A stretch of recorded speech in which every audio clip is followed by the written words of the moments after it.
Vous écoutez Europe 1, il est 9h30, le journal des médias avec Thomas Joubert. Bonjour Thomas. Bonjour, à la une ce matin, TF1 pourrait décider d'arrêter Téléfoot. Christina Cordula dépose ses expressions fétiches comme marque. Et puis un homme armé a fait irruption dans les locaux de BFM TV vendredi matin. Allez, on commence avec donc l'émission Téléfoot qui est menacée de disparaître sur TF1. Une des plus vieilles émissions de la Une à l'antenne depuis 1977. Le Parisien a révélé hier que le CSA pourrait bientôt décider d'interdire le principe du droit à l'information pour les émissions sportives consacrées à un seul sport. Ce droit permet actuellement aux chaînes de diffuser 90 secondes d'images des compétitions sportives gratuitement, sauf que les détenteurs des droits de la Ligue 1, en l'occurrence Canal+ et beIN Sport, voudraient faire interdire ces images. Si le CSA approuve, l'émission Téléfoot serait donc vidée de son contenu et TF1 pourrait décider de la supprimer. TF1 officialise sa demande de basculer sa chaîne LCI du payant au gratuit. Oui, le PDG de TF1 le confirme dans une interview au Buzz Media Le Figaro ce matin. Nonce Paolini évoque les changements que cela impliquera pour la chaîne Info à partir de janvier 2015. Dès que la loi sera promulguée, nous enverrons une lettre au CSA pour leur manifester notre intention de faire basculer LCI du payant au gratuit. Les équipes de Catherine Nel et d'Éric Revel sont en train de travailler sur un projet éditorial qui doit apporter des modifications assez sensibles à l'éditorial d'aujourd'hui, toujours avec cette obsession d'être une chaîne de référence et de qualité.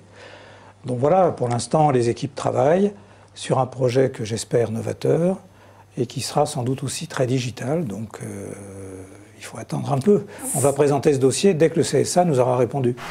Voilà, dans cette interview, Nonce Paolini confirme également que TF1 va revendre certains matchs de la Coupe du Monde 2014 à Canal ou beIN Sport. Enfin, sur les futurs droits de diffusion de l'équipe de France de foot, Nonce Paolini déclare que les Bleus ne sont pas indispensables à TF1.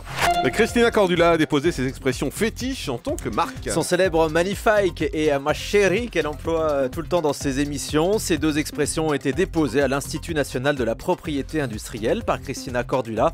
Il s'agit de les protéger pour éviter que d'autres sociétés ne les exploitent. Avant elle, on se souvient que Nabila avait déposé son mythique « Allô, non mais allô quoi ». Et puis des nouvelles des blessés du Ice Show sur M6. Merwan Rim et Tatiana Golovin ont repris tous les deux leur entraînement. Malgré sa fracture au coude, la joueuse de tennis a tenu à continuer l'émission.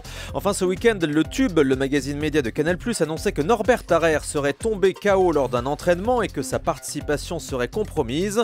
Mais selon nos informations, c'est faux. Malgré des chutes, Norbert Tarrer ne s'est absolument pas blessé. Il sera bien au casting de l'émission qui commence la semaine prochaine. France 2 s'apprête à fêter les 30 ans du Petit Théâtre de Bouvard. Une grande émission spéciale qui sera enregistrée le 25 novembre prochain au Théâtre de la Porte Saint-Martin à Paris. Philippe Bouvard va réunir tous les artistes qui sont passés par cette émission mythique dans les années 80. On retrouvera notamment Muriel Robin, Mimi Mati, Isabelle de Botton, Michel Bernier, Chantal Latsou, Laurent Baffy ou Chevalier et Las Palais. Alessandra Sublet évoque le budget de son émission Fais-moi une place. Le deuxième numéro sera diffusé le 1er décembre avec Pierre Perret en Islande, invité de Média le magazine sur France 5. Hier, Alessandra Sublet a révélé qu'elle n'était presque pas payée pour faire cette émission qu'elle coproduit avec Pierre-Antoine Captan. Écoutez. Je fais Fais-moi une place avec 3 voire 4 fois moins d'argent que n'importe quelle émission de voyage. C'est un peu plus de 100 000 € par émission. Donc je ne suis presque pas payée dessus, autant se le dire. Vous n'êtes pas presque pas payée dessus. Mais Comme productrice, oui. Mais ça rapporte de l'argent à votre société de producteurs. Mais non, mais il faut arrêter de rêver. Vous dégagez pas des marges d'enfer sur des émissions comme ça. De toute façon, vous ne faites pas Fais-moi une place en allant voir France 5 et en disant bon alors j'aimerais gagner ma vie, je voudrais faire cette émission-là. C'est impossible. Il faut arrêter de rêver. Maintenant, je vais vous dire, j'ai les moyens de pouvoir me faire plaisir et gagner un peu moins. C'est magnifique. Ah, c'est beau le bénévolat finalement. BFM TV décroche une double interview de François Hollande et Shimon Peres. À l'occasion de sa visite d'État en Israël, le président de la République s'exprimera ce soir à 19h avec son homologue israélien. Ils seront interrogés par Ruth El-Krief. BFM TV qui a connu une grosse frayeur vendredi matin. Oui, un homme armé a fait irruption dans le hall de la chaîne à Paris. Avec son arme, il a visé un des rédacteurs en chef qui se trouvait là. Fort heureusement, aucun coup de feu n'a été tiré, personne n'a été blessé. L'homme a réussi à prendre la fuite. 2 cartouches ont été retrouvées retrouvée à terre. La police a ouvert une enquête pour tenter de retrouver le tireur. Information exclusive, Cyril Viguier prépare des documentaires pour France 3. Cyril Viguier, dont on était sans nouvelles depuis l'arrêt de son émission vendredi sur un plateau, on le retrouvera sur France 3 pour les fêtes de fin d'année avec une soirée spéciale consacrée à la principauté de Monaco en prime time. Pour l'occasion, l'animateur a décroché une interview du prince Albert. Par ailleurs, Cyril Viguier tourne également des portraits de François Hollande et de François Fillon. Et puis qui est l'homme le plus sexy de l'année? C'est pas vous cette fois. Eh non, c'est Brahim Zeibat selon le magazine Têtu qui a effectué donc son classement annuel. Le petit ami de Madonna. Le petit-fils, oui. Contrairement aux apparences. Elle a l'âge, hein. Et bien il arrive à la première place, il devance deux autres beaux gosses, James Franco et Justin Timberlake. Alors pour l'occasion, Brahim Zeibat sera en couverture du magazine Têtu mercredi, hein. Il est torse nu, Julie, je vous l'offre. Wow. Finalement, Merci. comme à peu près chacune de ses apparitions. Il est à poil tout le temps. Enfin, torse nu.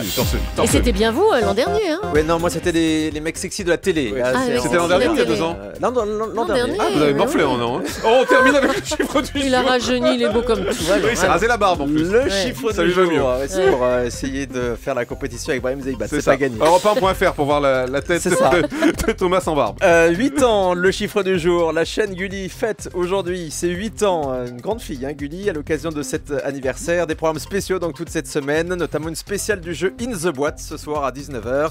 Des films également, des séries au programme. Un bon anniversaire donc à Gulli. Merci beau gosse.